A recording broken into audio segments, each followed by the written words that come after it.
This program is made possible thanks to the generous support from the Ohio Farm Bureau members, producing our food, growing our economy, and making communities stronger. The Ohio Farm Bureau, forging a partnership between farmers and consumers. And by Nationwide's family of companies has a variety of products to protect your family with our promise to be there when you need us. From city to farm. Nationwide is on your side. And by Medical Mutual. Are you a Farm Bureau member? You qualify for SuperMed One health insurance from Medical Mutual. Individual coverage that includes physical exams, vision and dental care, and basic life insurance. More information is available at ofb.supermed1.com. And by your membership support to this public television station. Thank you.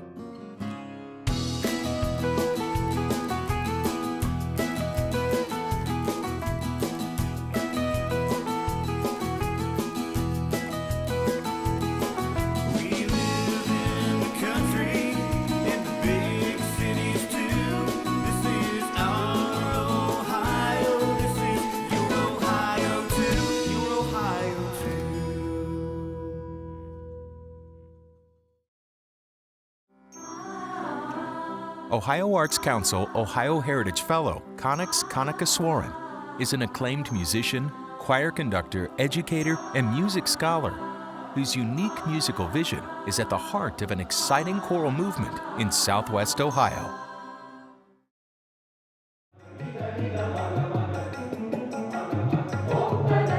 I was born in a city called Madras. I lived in India for the first part of my life, and then I came to the United States in 1984. So here is Connix in the United States, in Cincinnati, and pulling together people from the Indian diaspora, people who are here from all over India, and teaching them things about traditional Indian music. I still remember lying on my grandmother's lap and listening to the songs that she used to sing. I used to listen to her play music along with her father. These used to be a very special treat to the rest of the family. That was probably my first introduction to music. Connix came to the United States of America from Madras, Chennai, India, and he had music in him. I want to say he's a very innate musician.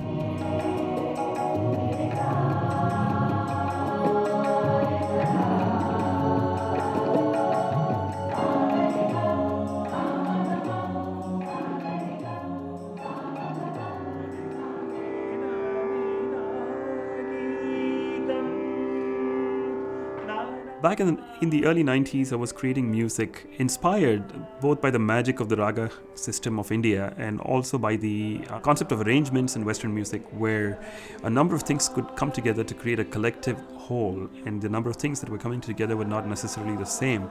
So when I was working on orchestrated piece, primarily for studio recordings and all that, one of my friends said, "Hey, Connix, why don't you form a choir?" So I invited a few of my friends who could sing, and then we started singing in choir. The magic of singing together itself was quite an experience back in 1992, and we went on to give our first performance back in 1994. It was a choir of about 21 singers. So that was the beginning. What started in 1992, I have been working with the Indian community in Cincinnati in choir performances ever since 1992. Living in Mason, many of the choir members also live in Mason, so it's been convenient to get together and rehearse and put in all that extra work that it took for us to compete in the World Choir Games on par with many distinguished choirs that came from around the world. The World Choir Games is the largest choral competition held in the world. In 2010, I got an invitation from Dr. Catherine Roma to participate in the World Choir Games in China. And what I saw there was mind-blowing. So when I went to the World Choir Games in China, and I knew that the next games were going to be held in Cincinnati, the thought that was running through my head was that the Greater Cincinnati Indian Community Choir should participate in the World Choir Games.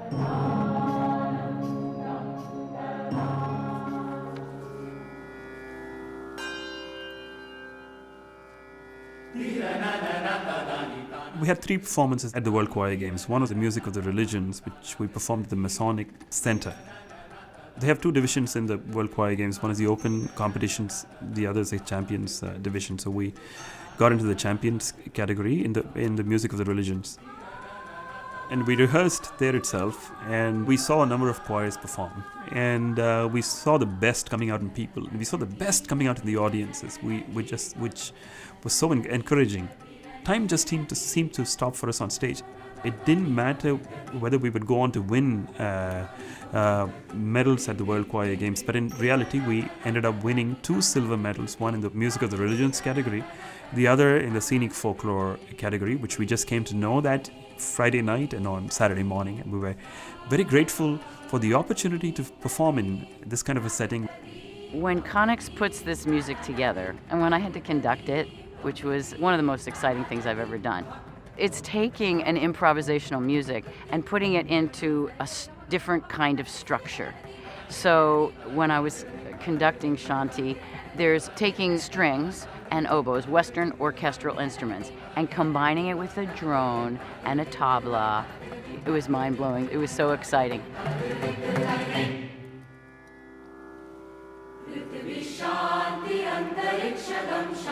Indian music is pretty much about individual self-expression. So you have a soloist improvising on what's called a raga. Raga is a melodic concept which deals with the relationship between the various pitches and a tonic note. The tonic note is what anchors a concert. So there's no concept of traditional Indian choral music. So choral music entered India only probably in the last a little over 100 years. It was inspired by the church music that was heard during the time of the British in India.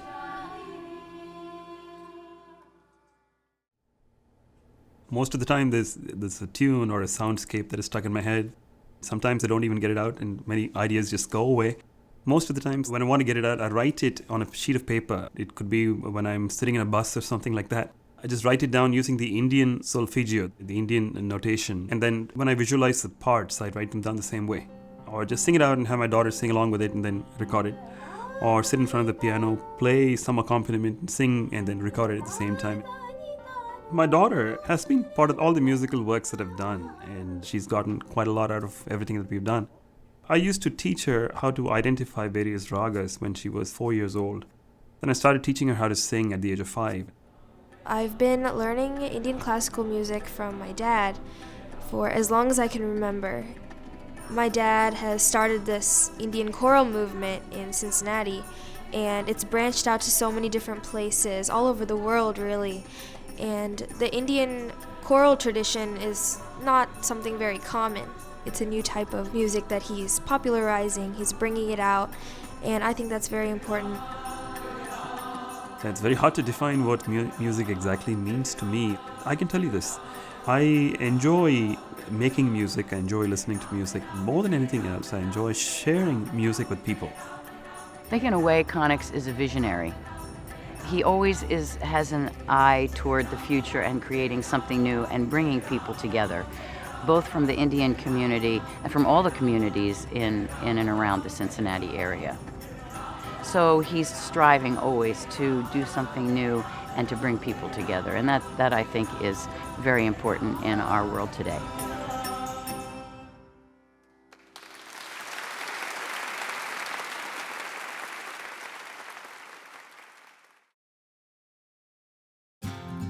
Carolyn Mazlumi is a fiber artist, aeronautical engineer, historian, and master quilter. And this Ohio Heritage Fellow is a strong advocate for the preservation of quilt making in the African American community. A self-taught master quilter, Carolyn Mazlumi's first quilting attempts didn't quite live up to her own critical eye. Initially, when I started quilting, my quilts were very traditional patchwork quilts. And when I made these quilts, the angles never met. The corners never met. They were terrible. And for an engineer, it's bad when the lines don't meet, you know. You can't get a straight line together. This is why I started making applique or collaged quilts. I told my husband I was going to start making quilts, and I wanted to make this a vocation. And he says, well, nobody's going to be interested in buying quilts. Finito. 20 years later, Carolyn's quilts have been exhibited all over the world and are found in prominent museum collections like the Smithsonian. Needless to say, her quilts are in demand. So just what makes Carolyn's quilts so special? I like telling stories. Stories are very important to me. Most of the quilts that I make deal with the status of women or deal with music because I love music, especially jazz. But more so for me, I like telling the stories of women around the world, not just women here, but women around the world. Kind of came to know Carolyn's work about 3 years ago when I saw one of her quilts at a gallery, and I ended up getting it because my partner loved the subject, Billie Holiday, and realized that, my God, she's like one of the greatest female quilting artists in the world.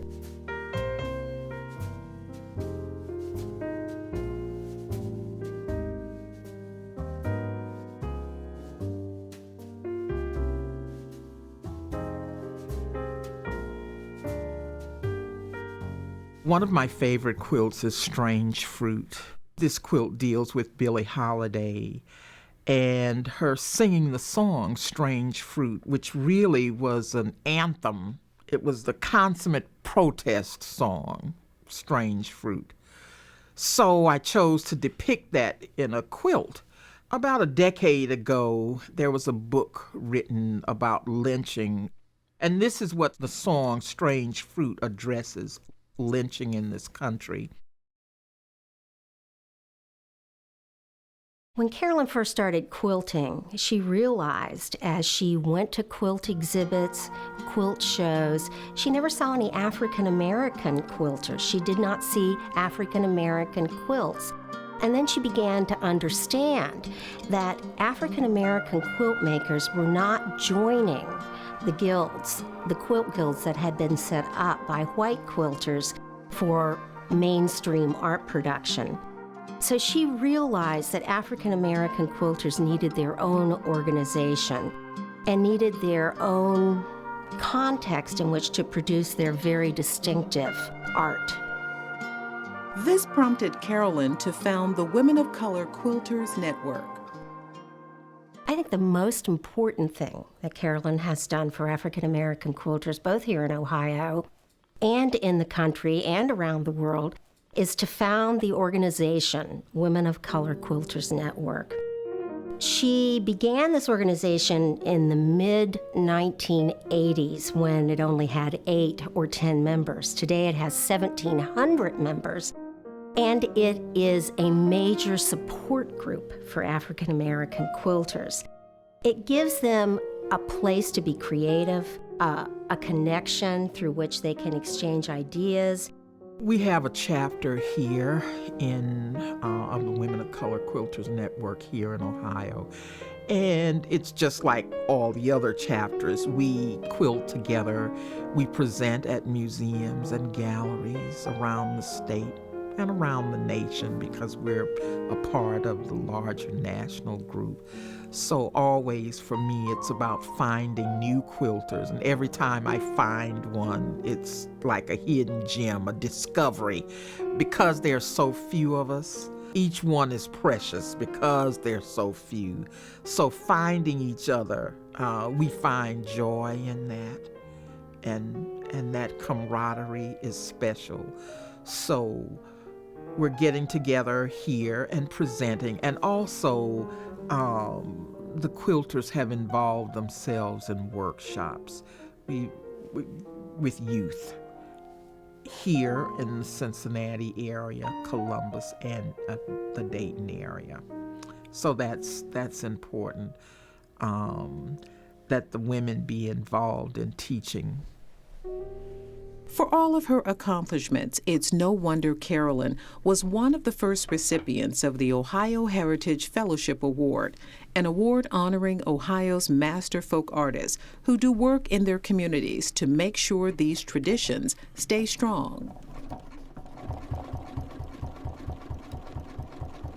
An Ohio Heritage Fellow is really a culture bearer, someone who advances the field of her particular art form, which in Carolyn's case is quilting, and does so by promoting it, by educating audiences about it, by discovering and encouraging new artists to come into the field.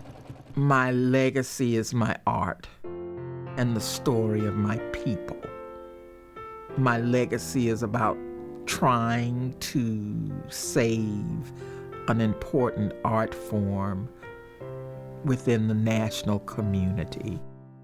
That art form is a dying art form that has always been very, very important within our culture. So the legacy is about preservation and presenting. She's got a lot of great things even ahead of her, I think, because she's that good. She has helped the African American community, in essence, by saving what was a dying art. Not only does the quilting needle unite the women involved in the Women of Color Quilters Network, but I always say, as I travel the country, and I travel a lot, I've never met a stranger in the national quilt community. I don't care what race or what region of the country I'm in. I don't meet strangers in the quilt making community because, yes, we're all united through the thread of the needle. It's the art form that unites us, and we're not strangers. We're sisters in the spirit of the cloth. One of Ohio's distinguished bluegrass artists, Tony Ellis, is keeping the mountain music tradition alive. Tony has performed at the Grand Ole Opry, Carnegie Hall, and has even toured Japan.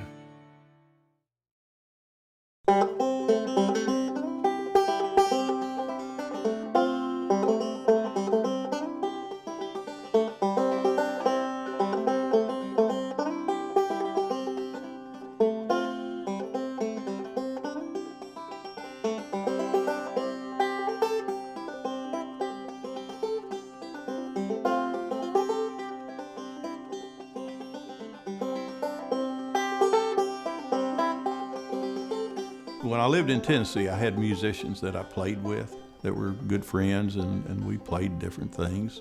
But when I came to Ohio, I had no one to play with. I didn't know any musicians. And so I would sit at the kitchen table with the coffee pot and my banjo, thinking about my buddies back in Tennessee. I missed playing music with them.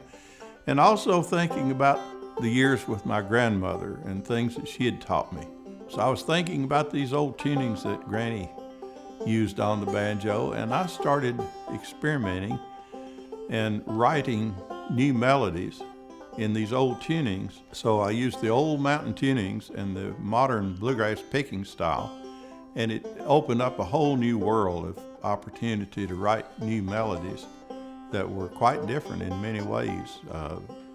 Instead of everything being fast and furious and exciting, you could write music that was quiet and peaceful and beautiful, and things that like lullabies that you just didn't do that on a 5-string banjo. Moving to Ohio really did open up a whole new world for me in the banjo. Tony Ellis is totally wide open to new implications, to new orchestrations, to new ways to think about music, to bring new material into his singing, to perform with other instruments, to perform for new audiences. He's drawn to, his particular knack is taking traditional fiddle and banjo music where it's never been before and bringing new material, both from the world and from his own soul, into those instruments. He breathes new life into the tradition. I've been best described as playing music that's called Americana. It represents early elements of the banjo and Appalachian life and musical life in America. And goes right up to modern times, so that it incorporates lots of different elements of American history in terms of the banjo, musical history. Originally self-taught, Tony took banjo lessons and honed his skills, eventually auditioning for the father of bluegrass, Bill Monroe. He later spent 2.5 years as part of his legendary Bluegrass Boys. It was a grueling experience in many ways, but an absolutely marvelous experience in many ways. It's an answer to a young fellow's dreams, to get to play with one of the grand masters of bluegrass music, and actually the man that was credited with having created bluegrass music.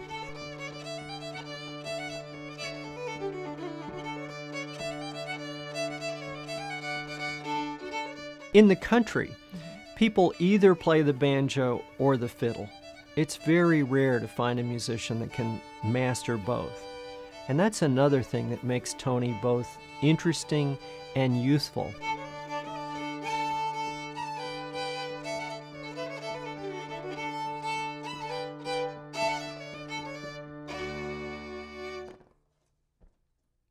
The thing about Tony, the way he impressed me and influenced me, was that he plays banjo that's totally different from anything I've ever heard.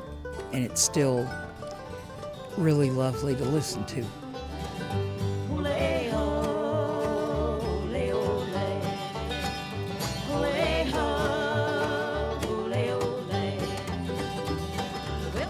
Playing a banjo has lots of elements in it, lots of things that are exciting and wonderful. And I love to play with a good bluegrass band because the fire is there, the rhythm there, the guitar, and you're playing off of other musicians, and it all just creates an excitement and an electricity and a great deal of fun. Tony is an interesting traditional musician in that he is fully rooted in what has come before him, in the way other people have played, in the classical ways of approaching repertoire and performance.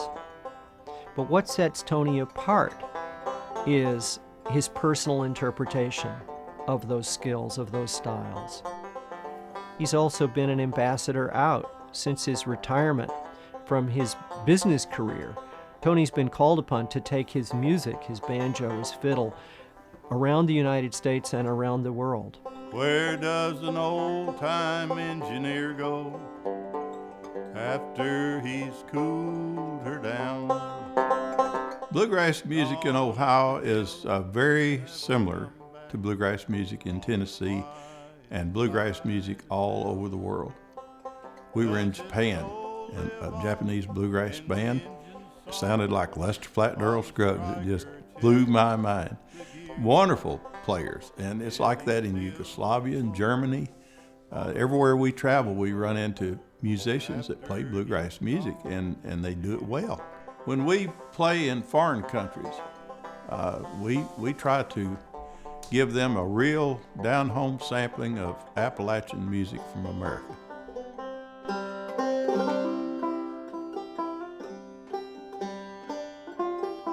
Through his performances, Tony reaches a worldwide audience. But he also remembers his roots and how important it is to keep traditional music alive locally with concerts on his farm. We try to encourage the continuation of traditional American music here in Ohio, and in particular using Ohio musicians. And we've had some excellent programs here at the farm. We've had a continuing series of programs. We'll have 3, maybe 4 concerts a year. We have a pavilion down here, and we've had some great programs. We really try to keep that alive and well and in the forefront of local entertainment in Pickaway County.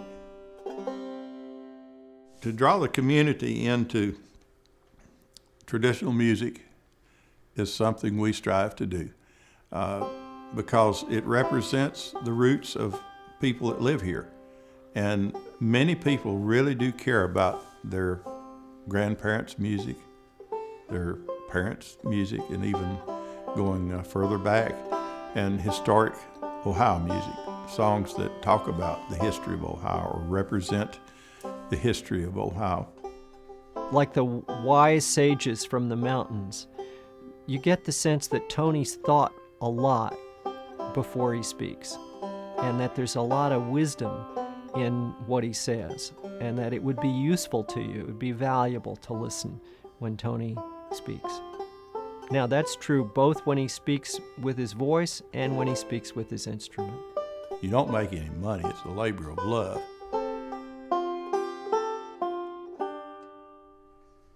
You hope that you've made a contribution musically that will last.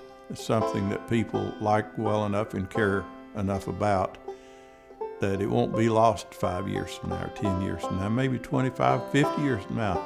One of your tunes may still be out there being played by someone and enjoyed by someone. So you hope that you've made a lasting contribution of quality that people will enjoy and appreciate.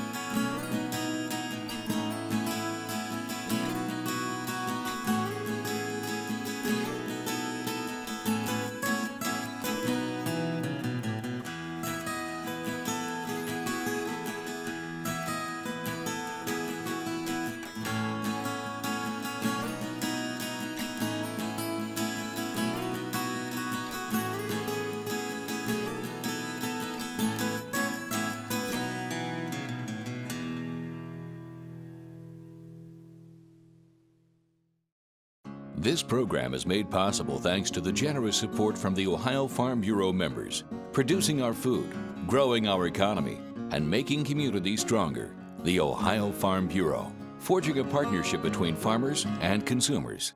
And by Nationwide's family of companies has a variety of products to protect your family with our promise to be there when you need us. From city to farm. Nationwide is on your side.